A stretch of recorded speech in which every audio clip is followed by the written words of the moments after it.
Hi, everyone. This is Joey Lindstrom at the National Low Income Housing Coalition. Thank you so much for joining us today. We'll give it one more minute for folks to log on, and then we'll get started with our presentation. Just a moment, if you'll be patient with us. Thank you.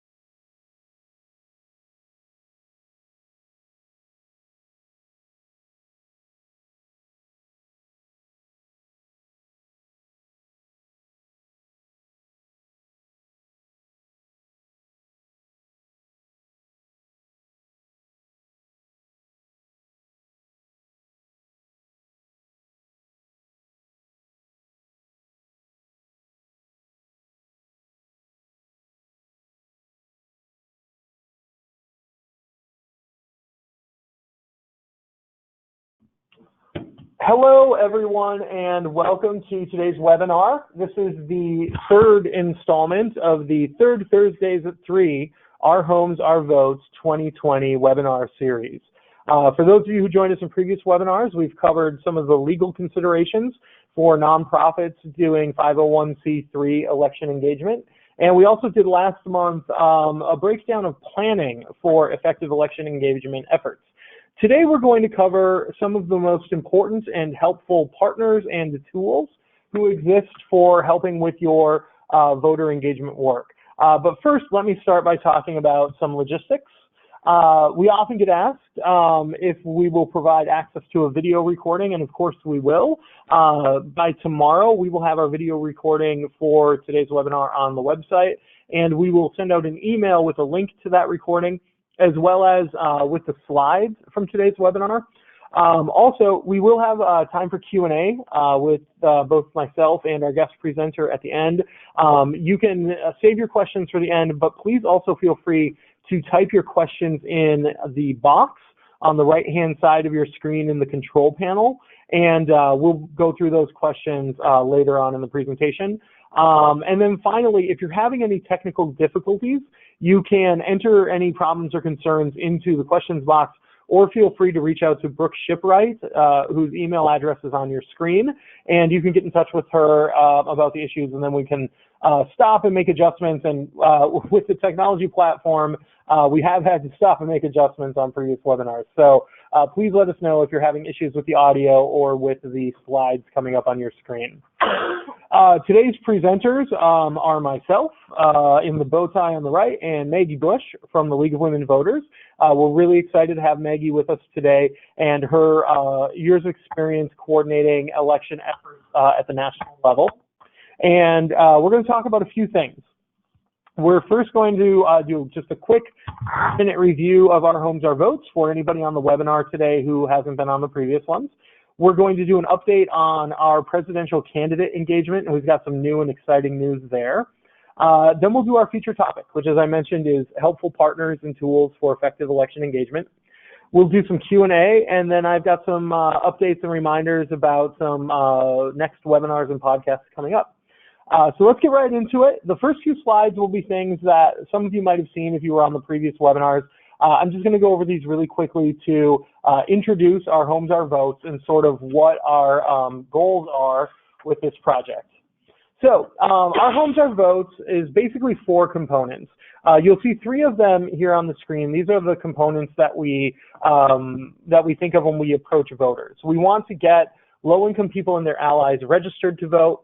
We want them to be informed, educated voters, and then we want to mobilize them. We want to get them out on election day. And the 4th bucket for Our Homes, Our Votes you'll hear about later, which is engaging in candidates in a nonpartisan and unbiased manner. We do this for a very clear reason. First, if you look at the bar chart in front of you, you'll see that renters consistently vote at lower rates than homeowners. But it's even a more stark difference when you look at it by income. People with low incomes consistently vote at lower rates than high incomes. And we feel very strongly at NLIHC that these disparities in voter registration and turnout are what accounts for the fact that our housing policy largely favors those with higher incomes than the low income and homeless people that so many people in our network serve.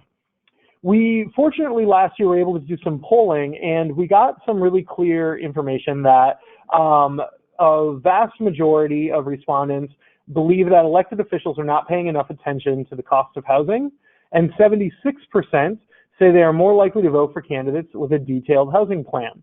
So this has been largely at the backbone of our work to engage presidential candidates as the primary season is really heating up.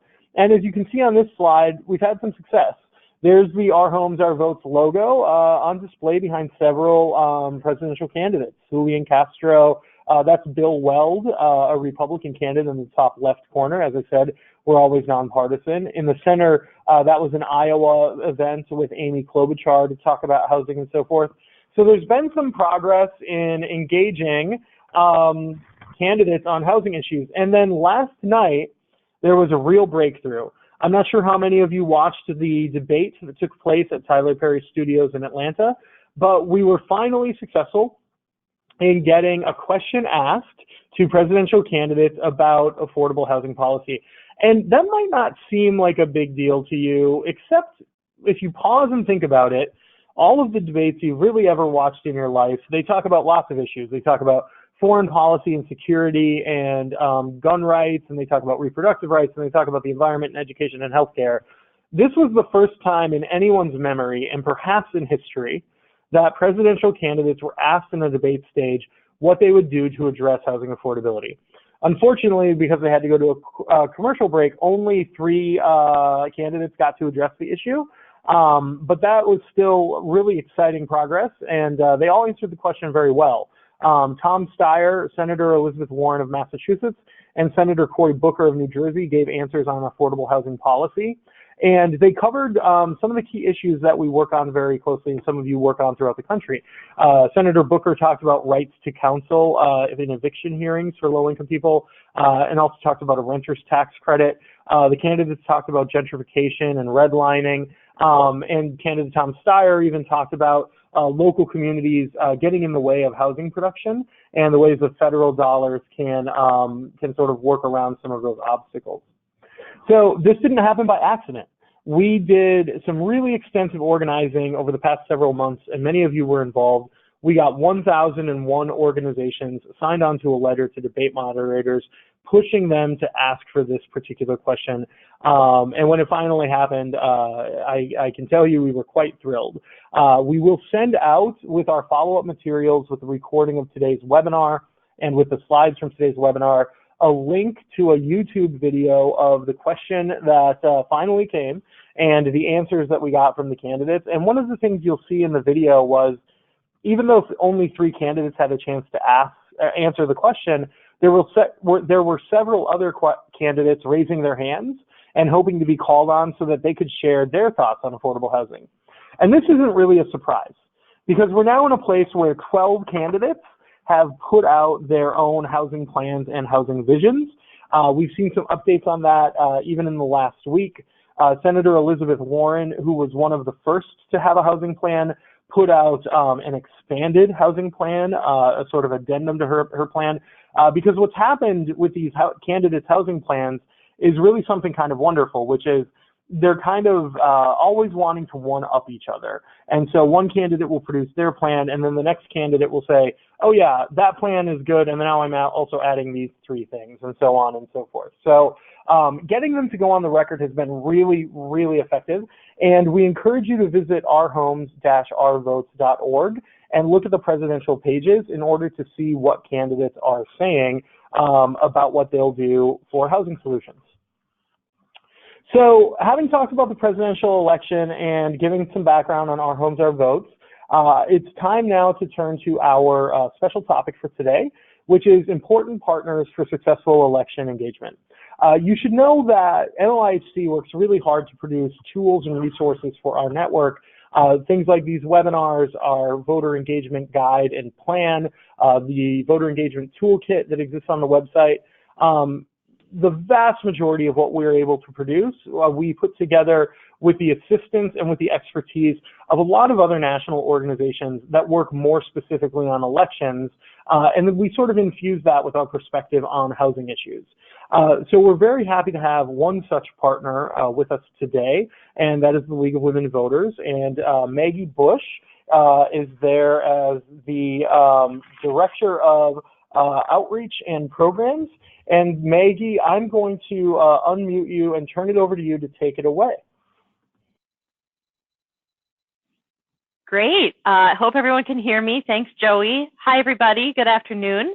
Thanks so much for having me. I'm thrilled to be here to talk about kind of different tools and resources that you can be utilizing as you plan your kind of election year activities. And you know, on similar lines to what Joey was talking about, we were really excited last night to also have a question on voting rights and voter suppression issues come up in the debate, which was also not by accident and something that a lot of folks have been working very hard to make happen, to bring to the forefront. I think folks will probably agree with me that issues like voting rights and access to the vote go hand in hand with things like advocating for affordable housing and access to healthcare and education in our communities. And all of these things are very closely tied together, and we're really happy to see them being addressed by the folks who are competing to take up residence in the White House next year. So I will talk a little bit about the League and the organization I work for, but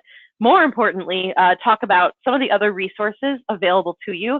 If you take anything away from the next few minutes of me talking, I hope it is that you don't need to start it at zero. You don't need to start at square one when it comes to planning voter engagement, whether it's a small effort in one individual building or organization where you're working, or a whole statewide campaign, or even a national campaign. There are lots of resources available to you, and lots of experts who would be thrilled to help make their resources available to you as you're working to empower voters next year.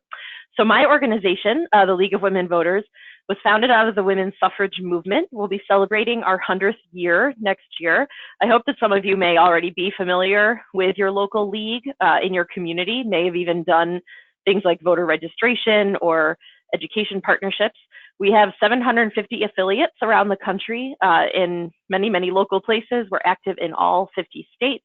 Our organization is fueled almost entirely by volunteers.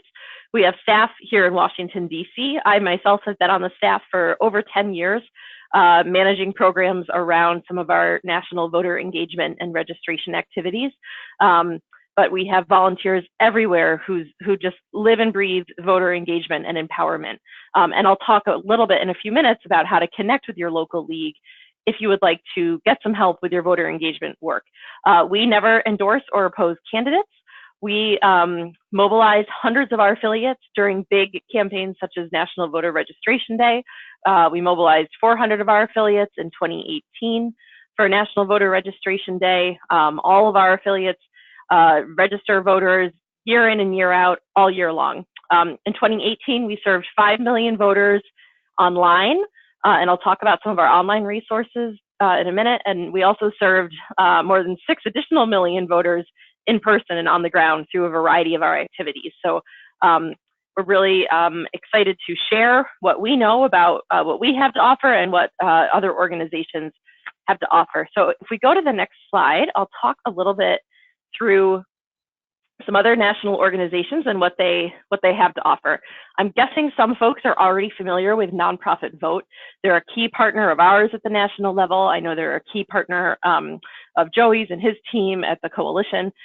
They have wonderful trainings and regular webinars and lots of online resources for nonprofits, especially direct service organizations, in terms of what is acceptable, allowable, and most importantly, best practice and most effective when nonprofits are working to engage the folks they they reach in voter engagement.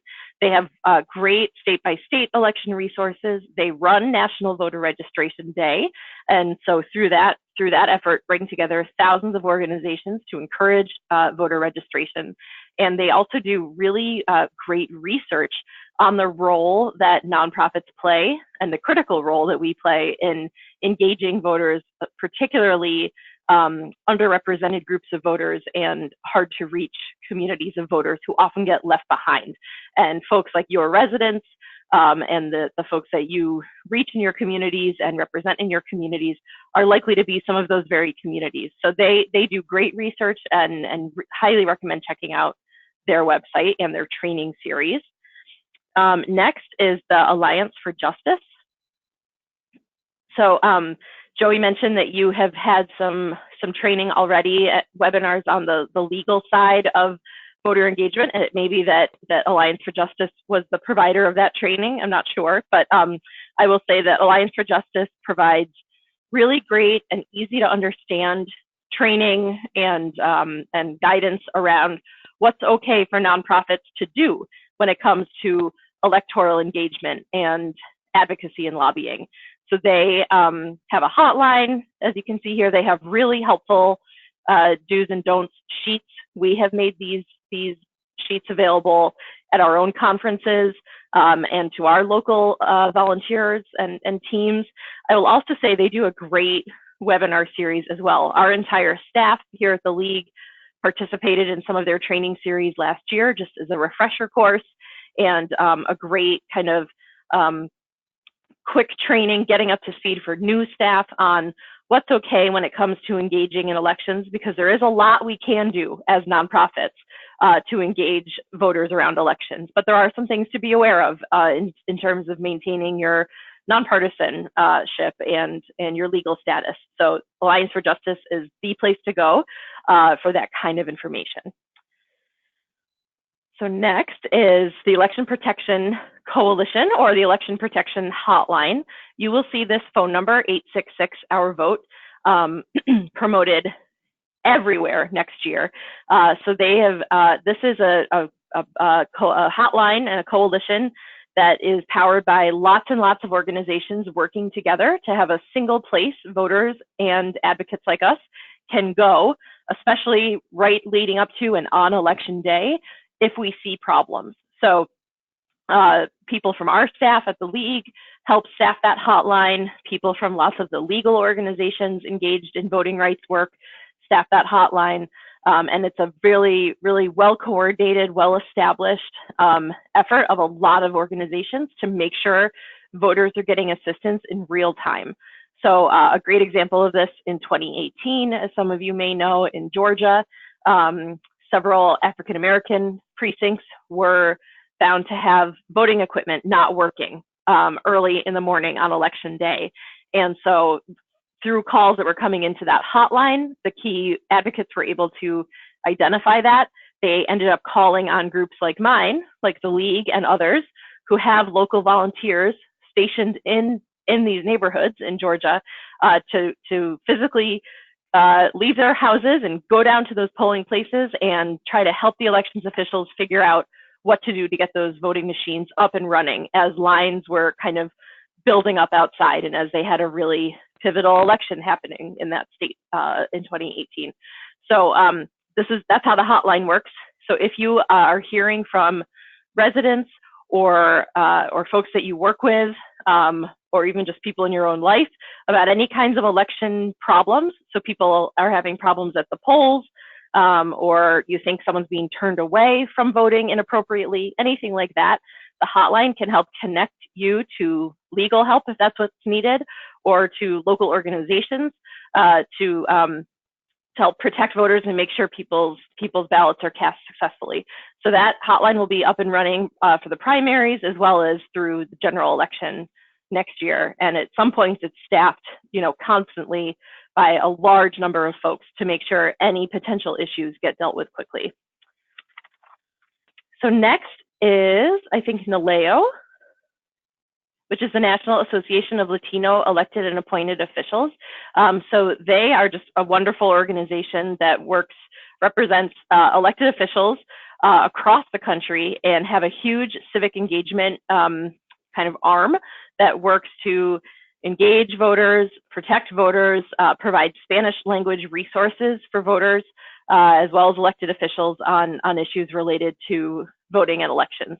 So they do a ton of advocacy on language access on the ballot. We actually here at the League are working with them right now to provide better language options on our own online resources. They're a close partner of ours on the national stage. They run several hotlines as well in key states in Spanish, and it's oftentimes our own volunteers help staff those hotlines in places like Texas and Florida. So if you are in a place where they have a hotline, they would, I'm sure, welcome your volunteers as well.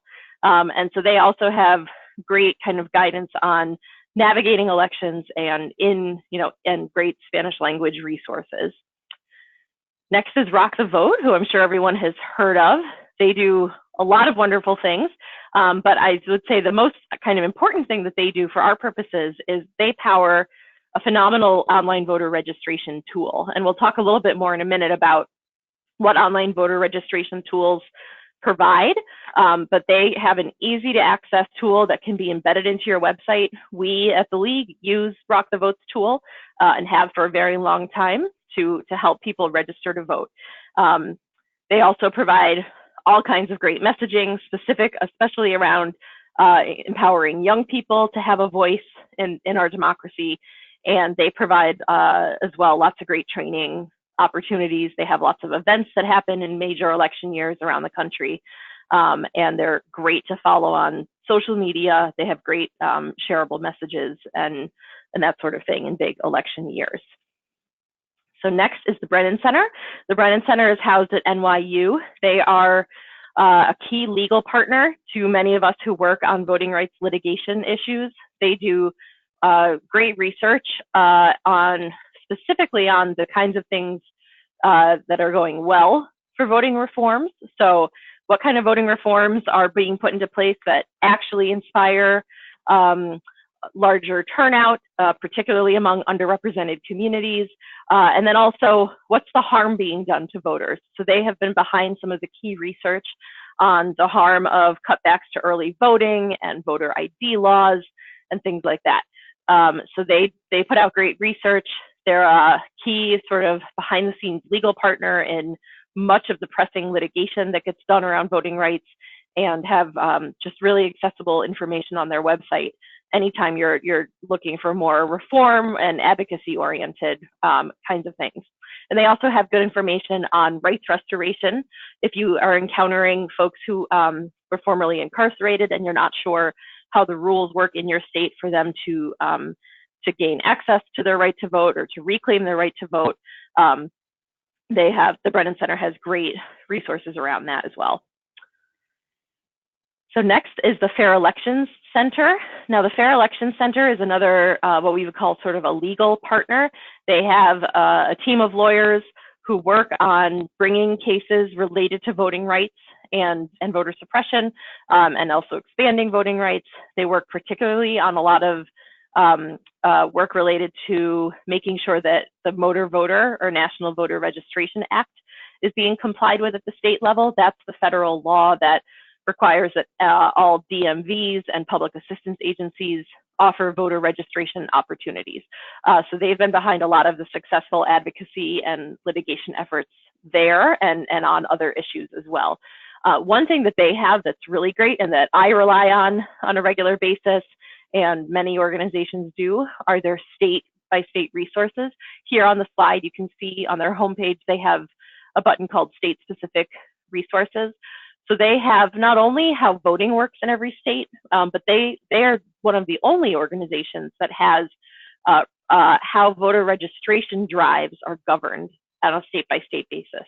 So if you are planning voter registration drives, there may be some rules according to your state law that you should be aware of before you engage in that kind of activity. And the Fair Elections Center has great state-by-state resources about things you should know before you do that. And so many of us in the nonprofit community rely on their research and their updated guides to share out with our networks. moving on. Next is the ACLU, who of course, I'm assuming everyone's familiar with the ACLU. They provide just a wide range of research, resources. They are also a very common litigation and legal partner when it comes to voting rights issues. We have been legal partners with them on several key cases related to voting rights over the last 10 years. They also have great information on folks who have previously been incarcerated, and they also have lots of state and local presence. So they have many, many state and local chapters who work on voting rights, among lots of other civil rights issues that you may be interested in partnering with them on.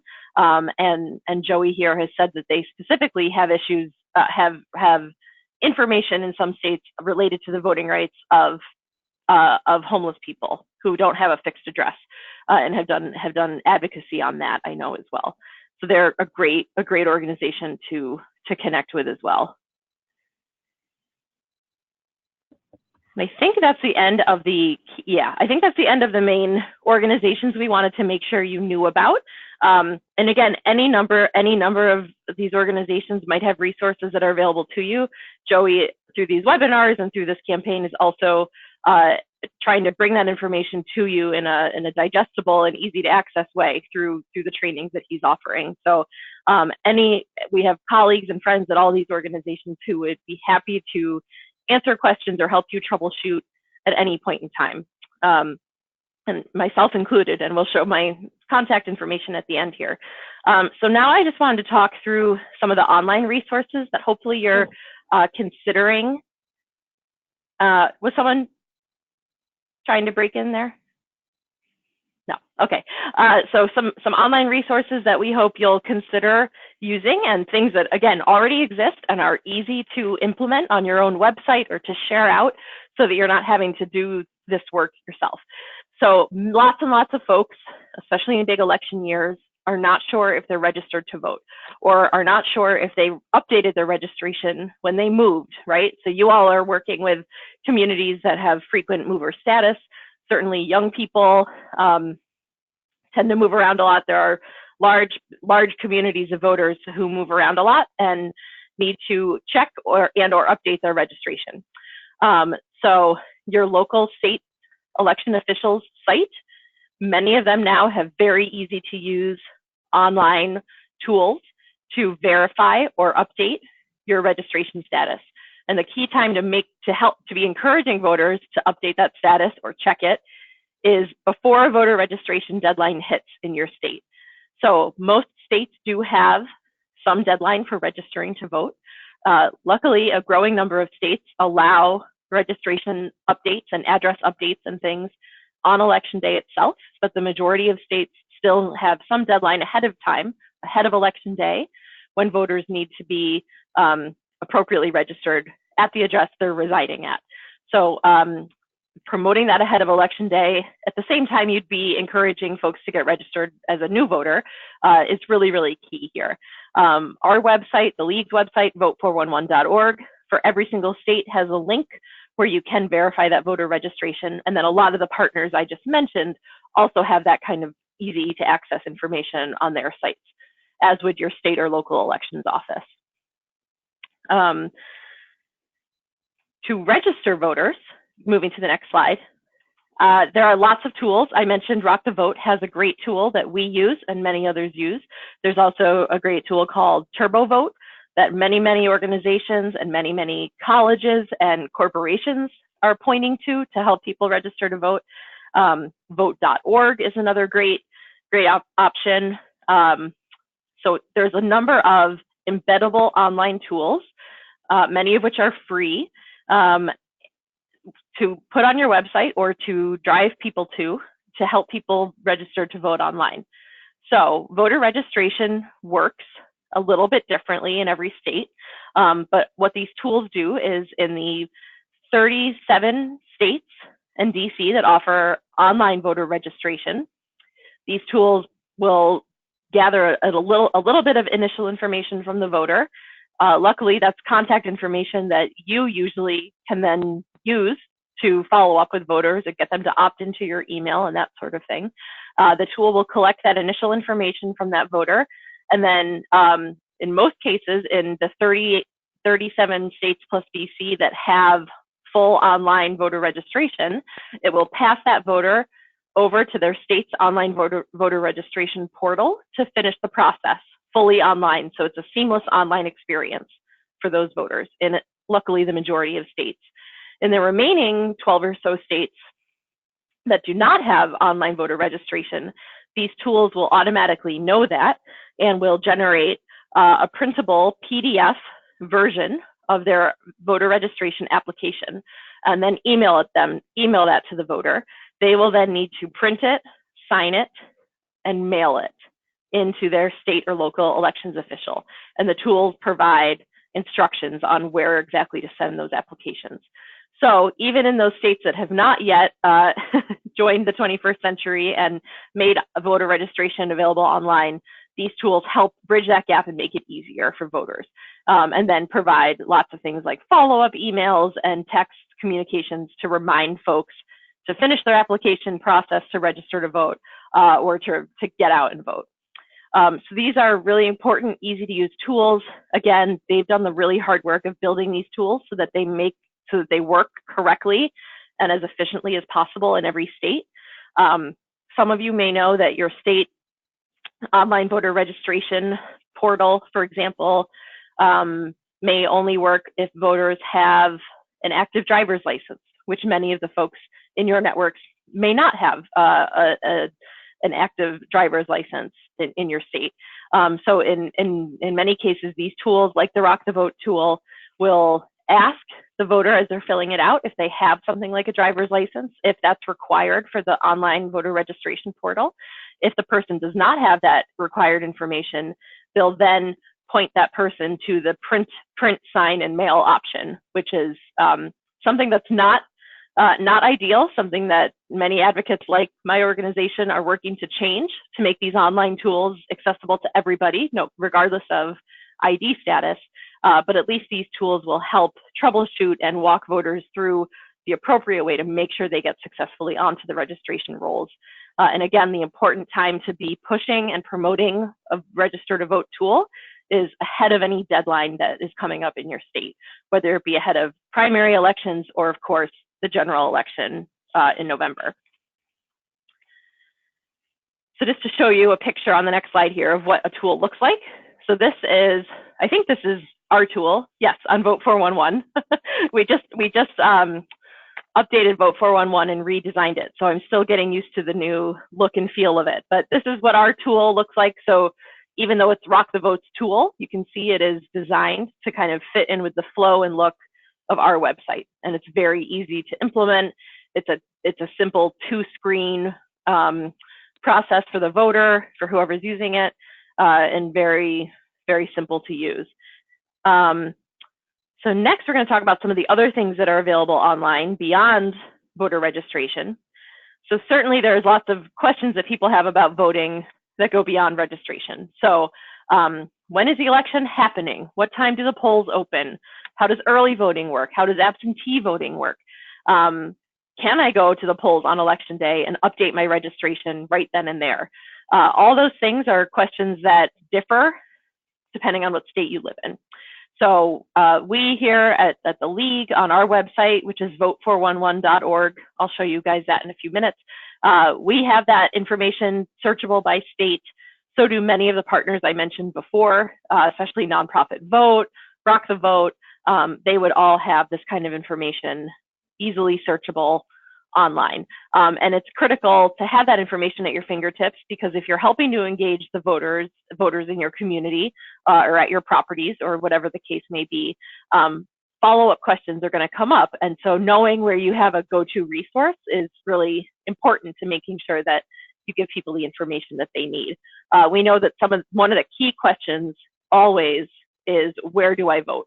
And so that polling place information, we all use standardized polling place information that is directly gathered by the civic engagement team at Google, directly from elections officials across the country, and is updated on an incredibly regular basis as they lead into election day. So any one of our partners, we're all working off the same data set when it comes to polling place locations.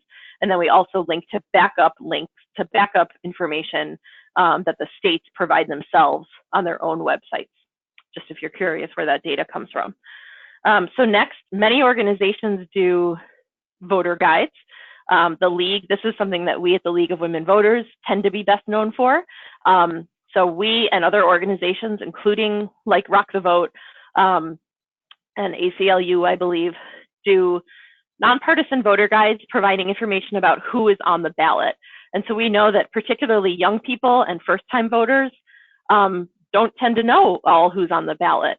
I myself as a voter, I voted in Virginia this year, and we had state and local elections, and I didn't know all the offices that were up for election, and many folks in my community and in my family also didn't know that. So that this is one of the key, again, barriers that exist, and we know, and especially in the case of young people, we know that sometimes not knowing who's on the ballot and what offices are being voted on is enough to keep people away from voting. If people don't feel like they have the information that they need and don't feel confidence in what's going on, that's enough to keep people home, especially in an off-year election. So tools like ours, Vote 411, aggregates candidate information and then makes it searchable down to the zip code level. So we have the most candidate information of any of the tools out there. I really hope and encourage you to use Vote 411. If you don't already have a tool that you're using next year, we will be providing ballot information for every single voter in America, most likely down through at least the state house level, and then probably to lower levels of office, municipal and local elections as well. Sites like ours also provide information about the really key ballot initiatives that are being up for grabs at the state level, if your state does ballot initiatives, as well as a lot of other general election information. Now, lots of organizations, including mine, do printed voter guides. So the picture here on the right is an example of what our printed voter guides are. And you may work with the League or another organization locally who will be happy to provide those printed guides, which is the sort of paper version of what we provide online to have available in your offices or at your properties. So next, so hand in hand with the candidate information is a great sort of what's on my ballot way of bringing the information right into the voting booth. So Vote 411 does this. Other partners do this kind of thing as well, is have a sort of candidate information that you can save right to your phone or have it emailed to yourself or texted to yourself, so that when you go into the voting booth, you can pull up your voter's guide and remember who you had chosen that you want to vote for. Now, we base that based on, like I said before, searchable down to the zip code level, so we'll know exactly who's going to be on your ballot wherever you reside and are registered to vote. And then we also, what we do is we ask the candidates, and mostly this work is done by our volunteers at the local level, ask the candidates key questions on the issues that we know matter most to voters. So it may be that affordable housing, of course, may be a really big hot button issue in your community. Immigration might be, education, transportation, whatever it is. And then of course at the national level, we also set kind of what our key questions are going to be and ask the candidates. And then we publish those candidate responses totally unfiltered, totally unedited, so that you're getting information straight from the candidate's response about how they stand and where they stand. There are lots of other organizations that do things like candidate report cards or will analyze for themselves what they say a candidate stands for. And that's, there's value in that too, but that's what we do, is provide that really unfiltered, direct response from the candidate, because that's what we believe our key role is and what's important for voters to have. So a few more online resources that exist. The ACLU has this great map. At one time, this was called the map of shame, I think, related to the states that have harmful kind of voting laws. So Brennan Center also has done some great maps like this. So ACLU will have information about, and other sites about sort of in what states does a voter ID law exist, where people need to show in-person photo identification in person in order to vote. It will also kind of help with any rules related to previously incarcerated folks, how access for voters works, and that sort of thing. And again, Vote 411, our site also has a lot of this information by state.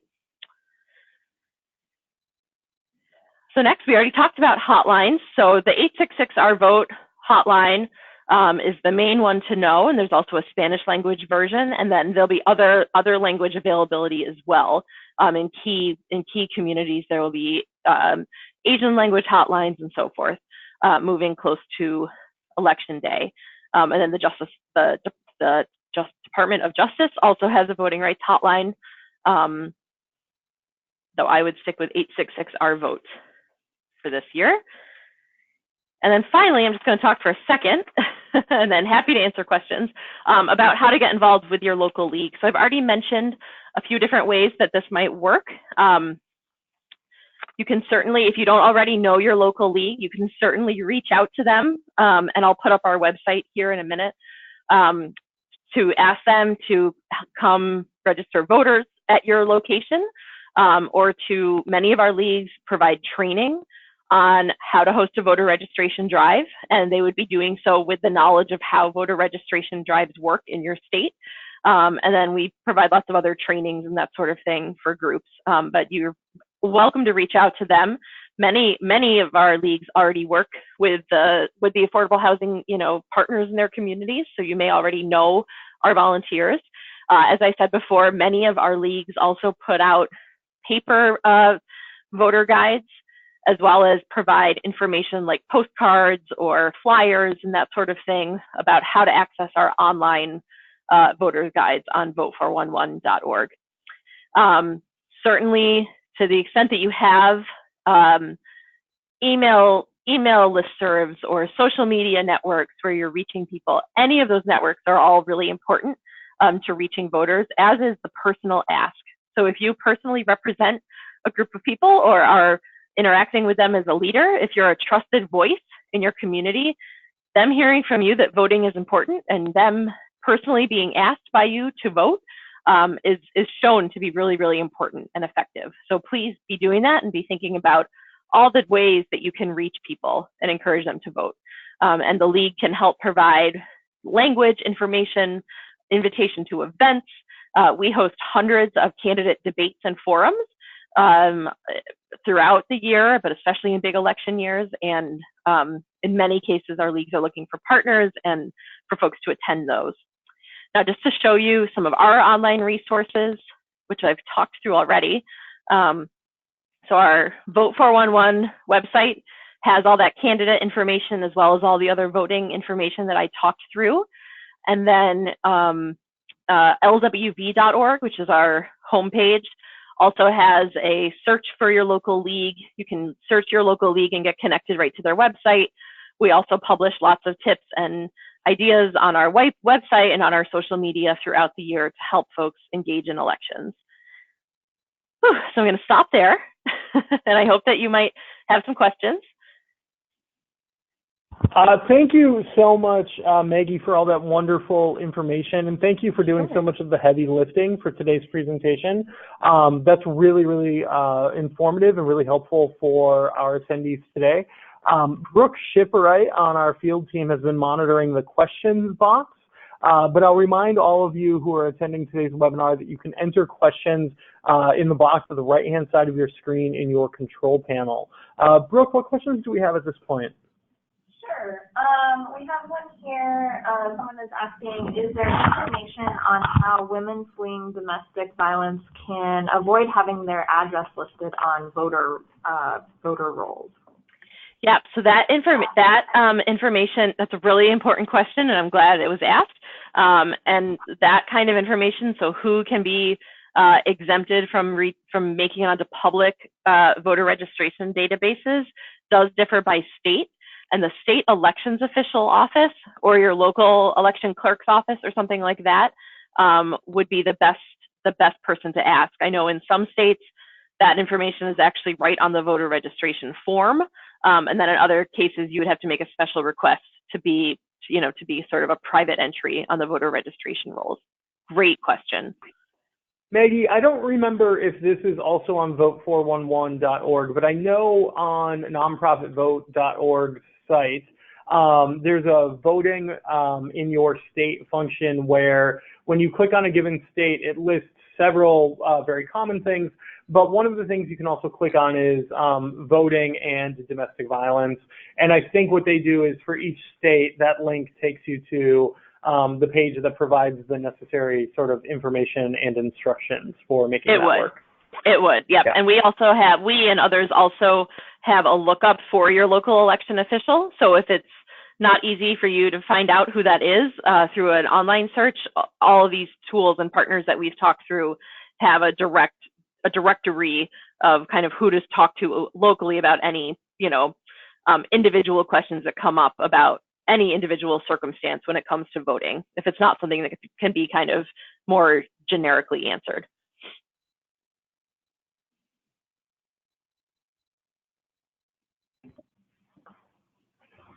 Great. So what's your go-to response when you encounter someone who doesn't vote and isn't sure how or why they should? I can jump in on that really quickly.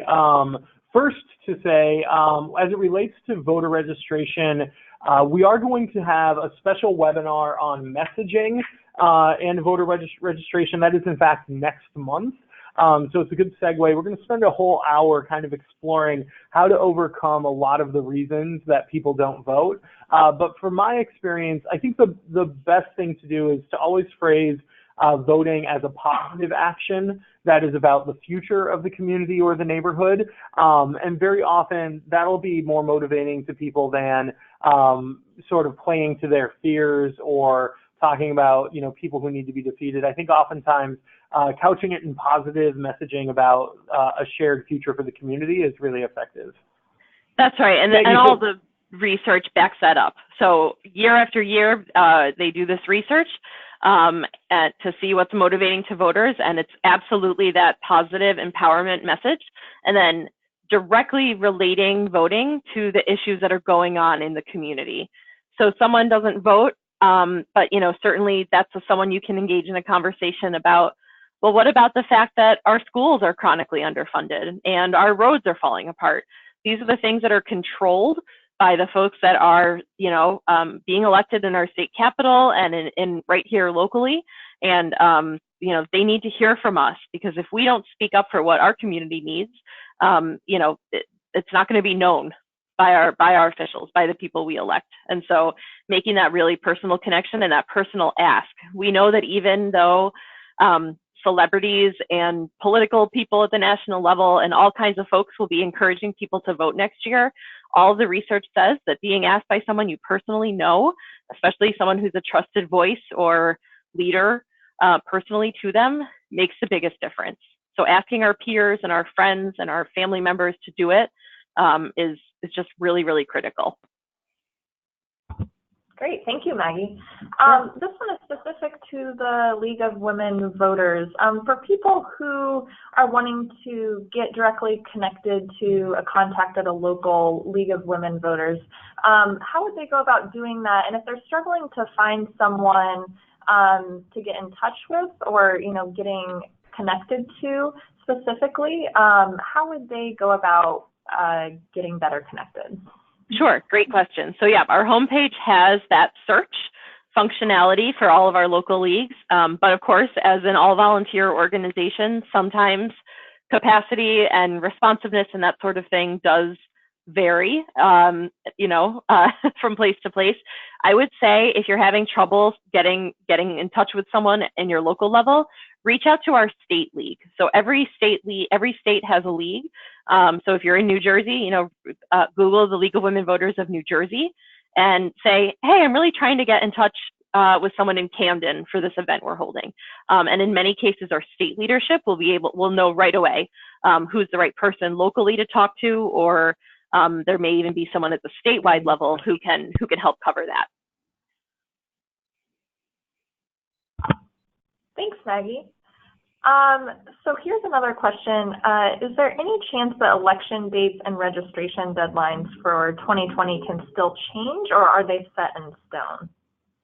So some may still change. So they, at this point, the primaries have been set, but certainly things like local elections can still change. Some registration deadlines are still in flux as far as I know, or were in flux at least as of a few weeks ago with this immediate past November elections. So yeah, absolutely things could change. One thing that does change a lot is polling locations. So polling places and locations can change right up to the last minute based on all kinds of things. And of course, even sometimes on election day itself, we always hope that that's not the case, but sometimes there are last minute changes or things that happen that change where people's voting location is. So we work day in and day out to keep that information updated on Vote 411, as do the partners that I mentioned here. But at any time when you're in close proximity to election day that there's a question or an issue, that election protection hotline is going to be the best resource to get an answer fast. Great, that's really helpful information to have.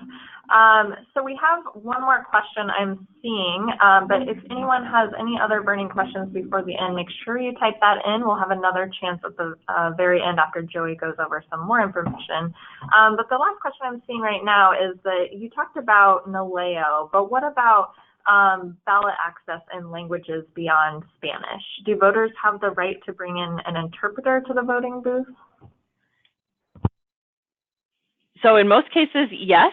And then in additional, in many communities, depending on language population size of alternate languages, elections officials are required to provide things like voter registration forms or ballots in alternative languages. And so again, some of that information is available on Vote 411, and your local elections officer would have that information. And then local community groups that are serving those communities. So if it's a local, Asian American community organization or that sort of thing, can be incredible resources for helping to navigate that, as it does vary locally. Great. Seeing no more questions, I'm going to turn it over to Joey for a few extra remarks. All right. Thank you so much, Brooke, for helping with questions, and thank you so much, Maggie, for helping with so many of those answers.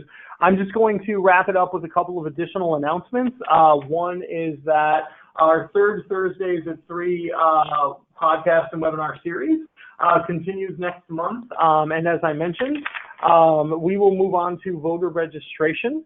That's going to be a two-parter, and we're going to talk about messaging, events, and canvassing next month. And in January, we'll get into specific issues related to residents of subsidized housing and getting them registered to vote. We'll move into other issues like the role of housing providers, getting candidates on the record, educating voters in the coming months. Remember, this is a 16-part series, and we are at only part 3. So lots more presentations coming up, and I hope you'll join us for as many of those as possible. Finally, I always want to remind people that we are a membership organization at NLIHC, and so much of our work, including our election engagement work, relies on the support that we get from members. So please consider joining us today at nlihc.org/membership. And then finally, here's the contact information for both myself and for Maggie, for either any of you who might want to follow up with us with additional questions. Those are our email addresses. And I'll just close by saying thanks everyone for being here, and thank you again, Maggie, for all of your help with today's presentation. Thank you so much for having me. Bye, everyone.